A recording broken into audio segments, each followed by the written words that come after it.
கருப்பு அப்படிங்கிற அந்த ஒரு விஷயம் வந்து பெண்களுக்கு வந்து எவ்வளோ பெரிய காம்ப்ளெக்சிட்டியை கொடுக்கும் அப்படிங்கிறது ஒன்று தெரியும். அதே மாதிரி ஒரு பெண் முடிவெடுக்க முடியாமல் எந்தெந்த இடங்கள்லாம் தடுமாறுவா அப்படிங்கிற அந்த ஒரு விஷயம் வந்து எல்லாருக்கும் தெரியும். அப்பாவுக்கும் அதே மாதிரி அவளுடைய சுயநலமும் எந்த இடத்துல போட்டியிடும் அப்படிங்கிற அந்த ஒரு விஷயமும் அளவுகள் அழகாக காட்டியிருப்பாங்க.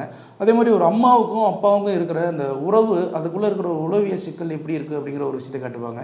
குறிப்பாக ஒரு அப்பா பையன் எப்போவுமே வந்து அப்பா பையனுக்கு வந்து ஏழாம் பொருத்தம்னு வாங்கி 2 பேத்துக்கு ஆகவே ஆகாது. இருந்தாலும் அப்பா மேலே ஒரு பையன் எவ்வளோ பாசமாக இருப்பான், ஒரு அப்பா வந்து பையன் மேலே எவ்வளோ பாசமாக இருப்பான் அப்படிங்கிற ஒரு விஷயம்.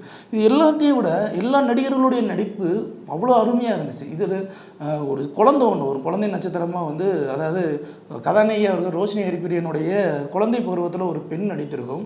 அந்த பெண் வந்து அந்த ஆயா கூட வந்து உறவாடுற அந்த ஒரு பழக்க வழக்கம் இருக்கு இல்லைங்களா, அவ்வளோ இந்த தத்ரூபமாக இருக்கும். அப்பா வந்த உடனே அப்பாவை பார்த்த உடனே படுற அந்த சந்தோஷம், அம்மா கூட டைம் ஸ்பெண்ட்ற ஒரு விஷயம், அந்த குழந்தையெல்லாம் வந்து நடிச்சிருக்கா இல்லை வாழ்ந்திருக்கானே நமக்கு தெரியும். ஏன்னா இந்த மாதிரியான நிறைய குழந்தைகள் நம்ம வீட்டிலேயே பார்த்துருப்போம்.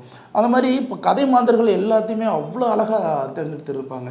ஒவ்வொரு காதல், அந்த காதலுக்குள்ளே இருக்கிற ஒரு சின்ன சின்ன உறவுகள், அந்த உறவுகளுக்குள்ளே இருக்கிற ஒரு வலி, இந்த வலியும் தாண்டி ஒரு யதார்த்தம், அவ்வளோ சூப்பராக, அவ்வளோ பிரம்மாண்டமாக, அதே சமயம் காம்பேக்டாக வந்து ஒன்று கொடுத்துருப்பாங்க.